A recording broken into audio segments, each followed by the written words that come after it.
സ്റ്റേറ്റിനെ മറ്റു കാര്യങ്ങൾ നിയോഗിക്കുകയും പോലീസ് ഉദ്യോഗസ്ഥർ നിയോഗിക്കുകയും ചെയ്തിട്ട് ഈ കൗൺസിൽ അംഗമായ ഒരു കൗൺസിലർ വോട്ട് ചെയ്യാൻ വന്നപ്പോൾ അവരെ പോലീസിൻ്റെ സാന്നിധ്യത്തിൽ ബലമായി കിഡ്നാപ്പ് ചെയ്തുകൊണ്ടുപോയി CPM ഓഫീസിൽ കൊണ്ടുപോയി അടച്ചിട്ട് അവരെ ഹറാസ് ചെയ്ത് അവരെ അസഭ്യം പറഞ്ഞ് അവരെ മർദ്ദിച്ച് അവശയാക്കി ഇന്നിപ്പോൾ അവർ ഹോസ്പിറ്റലിൽ കിടക്കുമ്പോൾ ഹോസ്പിറ്റലിൽ കണ്ടവരെ കാണാൻ വരുമ്പോൾ ഇവിടെ ഏതാനും പോലീസ് ഉദ്യോഗസ്ഥർ അവർ നെയിം ബോർഡ് ഇല്ലാത്ത പോലീസ് ഉദ്യോഗസ്ഥർ വന്ന് FIS എടുക്കാനാണ് അല്ലെങ്കിൽ അവരുടെ സ്റ്റേറ്റ്മെൻറ്റ് എടുക്കാനാണെന്നുള്ള പേരിൽ അവരെ വീണ്ടും സമ്മർദ്ദത്തിലാക്കുന്ന പരിശ്രമം പോലീസിനെ ഉപയോഗിച്ച് ആ കൗൺസിലറെ ആ സ്ത്രീയെ വീണ്ടും സമ്മർദ്ദത്തിലാക്കാൻ പറ്റുമോ? ഞങ്ങൾ വന്ന് കാണുമ്പോൾ അവിടെ ഉണ്ടായിരുന്ന ഒരു വനിതാ പ്രവർത്തക മൊബൈൽ ഉണ്ടായിരുന്ന അവരുടെ മൊബൈൽ ബലമായി സ്നാച്ച് ചെയ്യുകയും അവരെ ഭീഷണിപ്പെടുത്തുകയും ഭയപ്പെടുത്തുകയും ചെയ്യുന്ന സ്ഥിതിയാണ് ഞങ്ങൾക്ക് ഇപ്പോൾ മനസ്സിലാക്കാൻ കഴിയുന്നത്.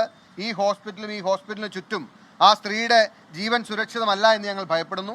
ഇവിടെ പോലീസ് അടക്കം ഒത്താശ ചെയ്തുകൊണ്ട് അവരെ എന്തെങ്കിലും രീതിയിൽ അപായപ്പെടുത്തുമോ എന്ന് ഞങ്ങൾ ഭയപ്പെടുന്നു. ഉത്തരവാദിത്തപ്പെട്ട ഒരു ജനപ്രതിനിധി എന്ന നിലയിൽ ഞങ്ങൾ കൂടിയാലോചിച്ച് ഞങ്ങൾ സജസ്റ്റ് ചെയ്യുന്നത് ഞങ്ങൾ ആ സ്ത്രീയെ ഇവിടുന്ന് മറ്റൊരു ഹോസ്പിറ്റലിലേക്ക് മാറ്റുകയാണ്. ഇവിടെ സുരക്ഷിതമല്ല. ഇവിടുത്തെ പോലീസിൻ്റെ ബിഹേവിയർ ഞാനിപ്പോൾ SP യുമായിട്ട് സംസാരിച്ചു. അദ്ദേഹം ഒന്നും അറിയാത്ത പോലെയാണ് അദ്ദേഹം പറയുന്നത്.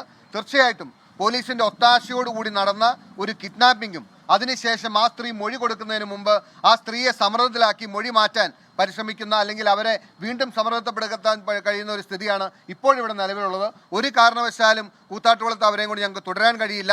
അങ്ങേയറ്റം മോശമായൊരു അന്തരീക്ഷവും അങ്ങേയറ്റം ഇവിടെ ഈ നാട്ടിൽ നിയമത്തിനും നീതിക്കും കോടതിക്കുമൊന്നും ഒരു വിലയുമില്ലാത്ത അവസ്ഥയിലേക്ക് ഈ നാട് മാറുകയാണ്. CPMൻ്റെ ഗുണ്ടായുസത്തെ ഭയപ്പെട്ട് ആളുകൾ ജീവിക്കേണ്ട ഒരു സ്ഥിതിയിലേക്ക് മാറുന്നു.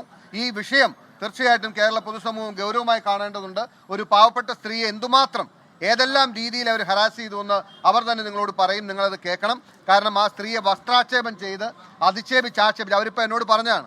അവർ ആ ടൗണിൻ്റെ മുനിസിപ്പാലിറ്റി നിൽക്കുന്ന ടൗണിലെ കൗൺസിലറാണ്.